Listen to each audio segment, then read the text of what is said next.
लोकशाहीमध्ये काम करताना बहुमताचा आदर करावा लागतो। आम्ही आमच्या वरिष्ठांना सांगत होतो पण आमचं ऐकलं नाही। सत्तेतून लोकांची कामं करणं ही आमची भूमिका, हातावर हात ठेवून विरोध करत राहणं आमची भूमिका नाही। अजित पवारांचा कर्जतच्या सभेतून शरद पवारांना टोला। तर देशातही अजित पवार नावाच्या झंझावाताची वेगळी ओळख भविष्यात होईल। राज्याच्या राजकारणातील अजितदादा हे मॅन ऑफ कमिटमेंट, सुनील तटकरेंचा दावा। अस्तित्वाची चिंता वाटणारे संघर्ष यात्रा काढतायत, रुपाली चाकणकरांची रोहित पवारांवर टीका। अवकाळी प्रश्नी शेतकऱ्यांच्या हितासाठी लढा, अधिवेशनात नुकसान आणि पीक विम्याबाबत सरकारला प्रश्न विचारा। उद्धव ठाकरेंचे आदेश। तर उद्धव ठाकरेही 11 आणि 12 डिसेंबरला अधिवेशनात उपस्थित राहणार। तर आज आमदार अपात्रते प्रकरणी ठाकरे गटाची उलट तपासणी पूर्ण होणार। तर 1, 2, 7 आणि 8 डिसेंबर दरम्यान शिंदे गटाची उलट तपासणी, 11 ते 20 डिसेंबर दरम्यान अंतिम सुनावणी होणार। राष्ट्रवादी कुणाची निवडणूक आयोगासमोरील आजची सुनावणी काल संपली आणि पुढील सुनावणी 4 डिसेंबरला होणार। आजच्या सुनावणीला शरद पवार, जितेंद्र आव्हाड उपस्थित। तर अजित पवार गटाकडून समीर भुजबळ आणि सूरज चव्हाणही काल उपस्थित। 99% मराठा बांधव हे माझ्यासोबत, मला कुणीही गावबंदी करू शकत नाही। गावबंदी कुणी केल्यास 1 महिन्याच्या शिक्षेला पात्र होईल, छगन भुजबळांचा इशारा। तर मंत्री छगन भुजबळांच्या येवल्यातील शेतपीक नुकसान पाहणी दौऱ्या अगोदर विरोध, सोमठाण्यातील सकल मराठा समाजाच्या बैठकीमध्ये विरोध, फोन करत सकल मराठा समाजाच्या वतीनं भुजबळांना न येण्याची विनंती। सरकारनं मराठा समाजाला आरक्षण कसं देणार ते स्पष्ट करावं। सरकारमध्येच आरक्षणावर एकवाक्यता नाही, जाती जातीत द्वेष निर्माण करण्याचं काम सरकारकडून होतंय, जयंत पाटलांची टीका। देशात आणि राज्यात जाती जातीत भांडणं लावण्याचं भाजपकडून पाप, सरकारनं मराठा आरक्षण कसं देणार हे स्पष्ट केलं पाहिजे, अंबादास दानवेंचं वक्तव्य।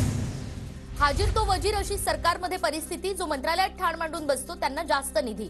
शिंदे गट, अजित पवार गट आणि भाजपला मिळालेल्या निधीवरून जयंत पाटलांची टीका। कॅबिनेटमधील निर्णयावर जनतेत जाऊन चर्चा केली जाते, भुजबळांना कॅबिनेटमध्ये राहण्याचा नैतिक अधिकार नाही। सरकारची भूमिका ही 3 तोंडाला 3 अशी आहे, अंबादास दानवे यांची टीका। अजित पवारांना आतापासूनच साईडलाईन केलं जातंय, लोकसभेनंतर अजित पवारांना साईडलाईन करणार हे सगळ्यांना माहिती आहे। मी वाटाघाटी केली असती तर आज मंत्री झालो असतो, अनिल देशमुख यांचं वक्तव्य। मुख्यमंत्री पदावरील व्यक्तीवर बोलणं योग्य नाही, कुणीही मुख्यमंत्री असो संस्कृती पाळली पाहिजे, उद्धव ठाकरे यांनी शिंदेंवर केलेल्या टीकेवरून बावनकुळेंचा टोला। देवेंद्र फडणवीस मराठा आरक्षणाचे जनक, भाजप प्रदेशाध्यक्ष चंद्रशेखर बावनकुळे यांचं जळगावात मोठं विधान। शेतकरी नेते रविकांत तुपकर यांचं आंदोलन मागे, मुंबईमध्ये देवेंद्र फडणवीसांसोबत झालेल्या बैठकीत काही मागण्या मान्य झाल्यानं आंदोलन मागे, सरकारला 15 दिवसांची मुदत, त्यानंतर थांबणार नाही असाही इशारा। छगन भुजबळांचा पोभाटा सुरू, 5 कोटी मराठे ओबीसीमध्ये सामील होणार म्हणून, पण बहुतांश भागातील मराठा हा कुणबी आरक्षणात, मग 5 कोटी मराठा कुणबी आरक्षणात कसे येणार याचं उत्तर भुजबळांनी द्यावं, बच्चू कडूंचा सवाल। भुजबळांच्या सभेला विधानसभेचे विरोधी पक्षनेते येतात आणि त्याच वेळी भुजबळ हे मंत्रिपदी कायम राहतात, हे जगातलं 8वं आश्चर्य। ओबीसी एल्गार सभेवरून बच्चू कडूंचा भुजबळ आणि वडेट्टीवारांना टोला। बाळासाहेबांची संस्कृती उद्धव ठाकरेच विसरलेत, फेसबुक लाईव्ह करणाऱ्यांनी मला शिकवण्याची गरज नाही, उद्धव ठाकरेंच्या टीकेनंतर मुख्यमंत्री एकनाथ शिंदे यांचं प्रत्युत्तर। ठाकरे गटाच्या दत्ता दळवींच्या गाड्यांची तोडफोड, विक्रोळीच्या इमारतीमध्ये शिरून अज्ञातांकडून गाड्यांची तोडफोड। शिंदे गटाच्या नामर्द लोकांनी वाहनांची तोडफोड केली, दत्ता दळवींच्या वाहनांच्या तोडफोडीनंतर सुनील राऊतांची टीका। ठाकरे गटाचे नेते आणि माजी महापौर दत्ता दळवी यांना 12 डिसेंबरपर्यंत न्यायालयीन कोर्ट, मुख्यमंत्री शिंदेंबाबत अपशब्द वापरल्यानं अटक। तर दत्ता दळवी सत्य बोलल्यानं सरकारला राग आला आणि ज्यांनी वाहनं फोडली त्यांच्यावर कारवाई करणार का, अंबादास दानवेंचा सवाल। जरांगे रयतेतल्या मराठ्यांचं नेतृत्व करतायत, अदृश्य शक्तीकडून मराठा आणि ओबीसींना भिडवण्याचं काम सुरू, प्रकाश आंबेडकरांचं वक्तव्य। भुजबळांनी मंत्रिपदाचा राजीनामा देऊन बाहेर पडावं, राधाकृष्ण विखे पाटलांची भुजबळांवर टीका। तर वाद निर्माण करून राजकीय पुनर्वसनाचा भुजबळांचा प्रयत्न, त्यांनी संयम पाळावा, विखे पाटलांचा घरचा आहे। मला कोणीही तंबी देऊ शकत नाही, विखे पाटलांनी शहाणपणा करू नये, विखेंनी मुख्यमंत्र्यांना सांगावं, मुख्यमंत्री उपमुख्यमंत्री म्हणाले तर मी राजीनामा देईन, भुजबळांचं तिखट शब्दात विखेंना उत्तर। तर राजीनामा द्यायला मोठं मन लागतं, पण ते पदाला चिकटून बसले, त्यांच्या राजीनाम्यानं आम्हाला काहीही फरक पडत नाही, मनोज जरांगेंची प्रतिक्रिया। तर प्रक्षोभक भाषण करू नये, मुख्यमंत्री आणि उपमुख्यमंत्र्यांची मंत्रिमंडळ बैठकीमध्ये मंत्र्यांना तंबी।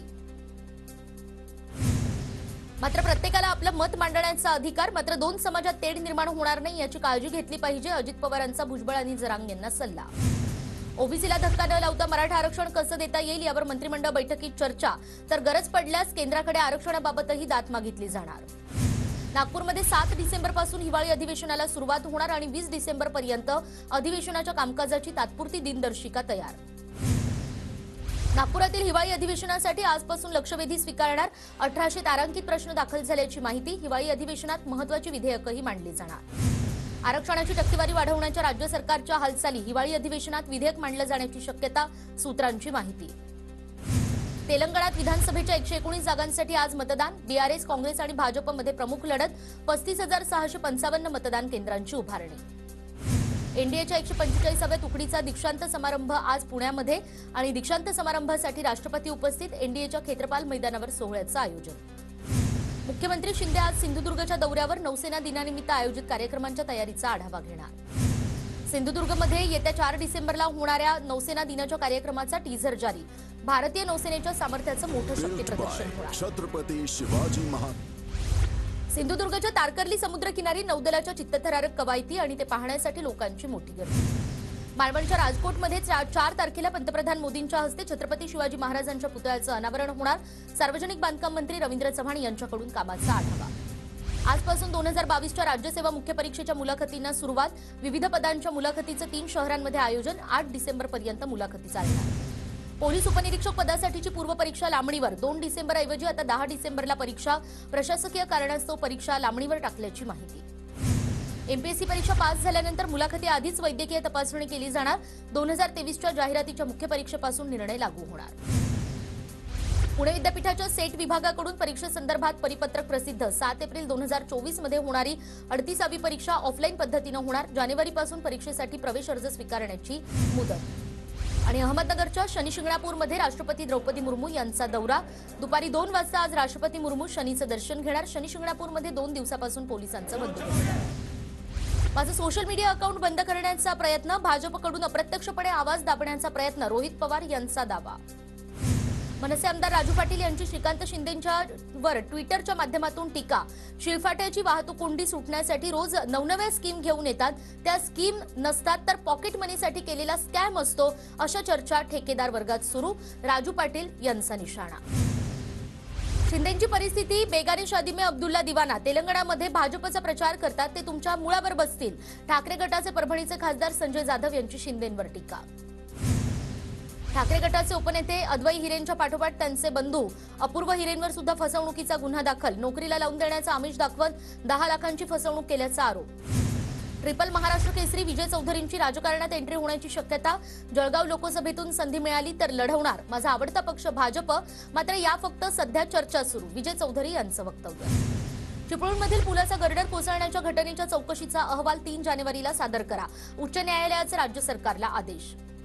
रोहित पवारांच्या युवा संघर्ष यात्रेचं वाशिम जिल्ह्यात जल्लोषात स्वागत। स्वाभिमानी शेतकरी संघटनेकडून तुरीचं रोपटं देऊन रोहित पवारांचं स्वागत। गोंदियातून उद्यापासून विमानसेवेला सुरुवात। गोंदिया हैदराबाद तिरुपती विमानसेवा सुरू होणार।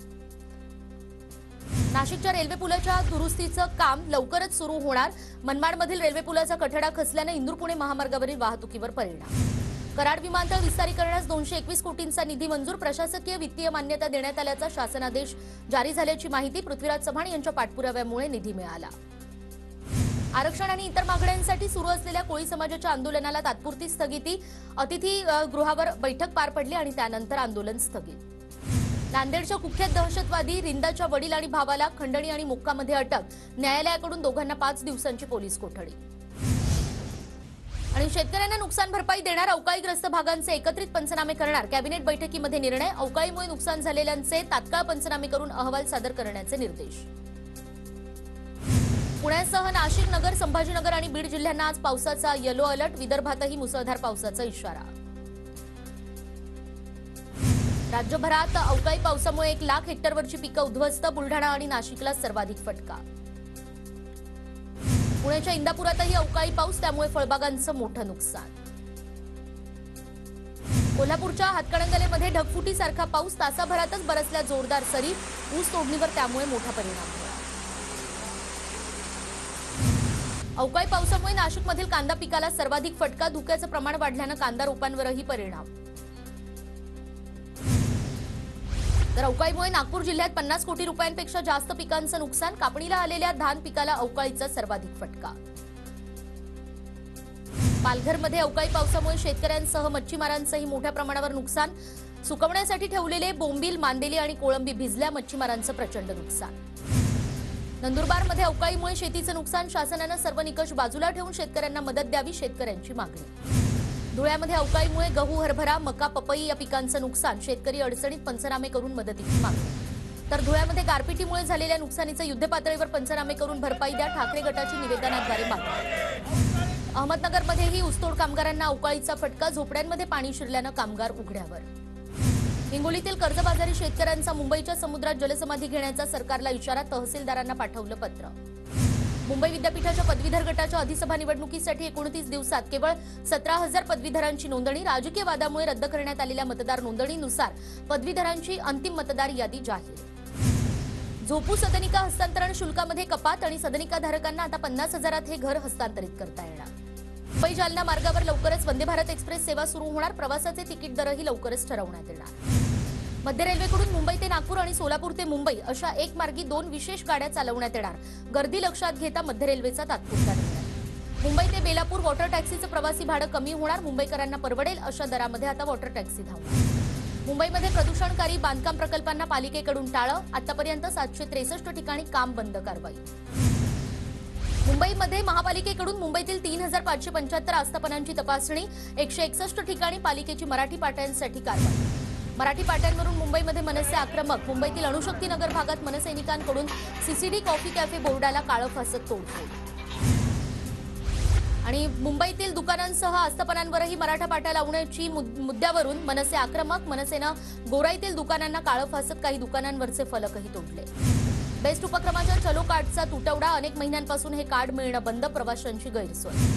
तर बेस्ट उपक्रमाच्या ताफ्यामध्ये आणखी 10 विद्युत दुमजली वातानुकूलित बस दाखल, वांद्रे कुर्ला दरम्यान ह्या बस धावणार। मनसेच्या आक्रमक भूमिकेनंतर दहिसरमध्ये बीएमसीची इंग्रजी फलक लावलेल्या दुकानांवर कारवाई, 100 पेक्षाही अधिक दुकानांवर लागल्या मराठी पाट्या। मुंबईच्या छत्रपती शिवाजी महाराज वस्तुसंग्रहालयात राणी सईबाईंचा पुतळा बसवावा, राहुल नार्वेकरांची मागणी। कल्याणच्या वालधुनी परिसरातील रुग्णालयात रुग्णाच्या नातेवाईकांकडून गोंधळ, मुलीला जन्म दिलेल्या आईचा संशयास्पद मृत्यू झाल्याचा नातेवाईकांचा आरोप। डोंबिवलीमध्ये हाय प्रोफाईल सोसायटीत एमडी विक्रीसाठी आलेल्या 2 सराईत गुन्हेगारांना अटक, मानपाडा पोलिसांची कारवाई। म्हाडाच्या पुणे मंडळाच्या 5,863 सदनिकांची 5 डिसेंबरला सोडत निघणार, ऑनलाईन पद्धतीनं ही सोडत पार पडणार, पालकमंत्री अजित पवार आणि मंत्री अतुल सावे उपस्थित राहणार। पुणे शहरातील रस्त्यावर लावलेल्या बेवारस वाहनांवर महापालिकेची कारवाई, 139 मोठी वाहनं पालिकेकडून जप्त। मुंबईतील आझाद मैदानावर होणार पोलीस पाटील संघटनेचा उपोषण मोर्चा, पुणे जिल्ह्याच्या दौंड तालुक्यातून मोठ्या प्रमाणात पोलीस पाटील संघाचे पदाधिकारी रवाना। समलिंगी संबंधातून पुण्याच्या वाघोली परिसरात एका तरुणाचा कोयत्यानं वार करत खून, आरोपीला पकडण्यासाठी लोणीकंद पोलिसांची 2 पथकं रवाना। पुण्यातील शिक्षण आयुक्त कार्यालयाबाहेर शिक्षक भरतीसाठी विद्यार्थ्यांचं आंदोलन, शासनानं 80% शिक्षक भरती करण्याची मागणी। पिंपरी चिंचवडमध्ये ज्येष्ठ व्यावसायिकाच्या तोंडावर मिरचीपूड फेकून 27 लाखांची लूट, पोलिसांकडून 4 आरोपींना अटक। नांदेडच्या मुखेडमधील तीर्थक्षेत्र येवतीमध्ये जलजीवन मिशन अंतर्गत होणाऱ्या पाण्याच्या टाकीचं भूमिपूजन, 50 वर्षांपासूनची मागणी अखेर पूर्ण।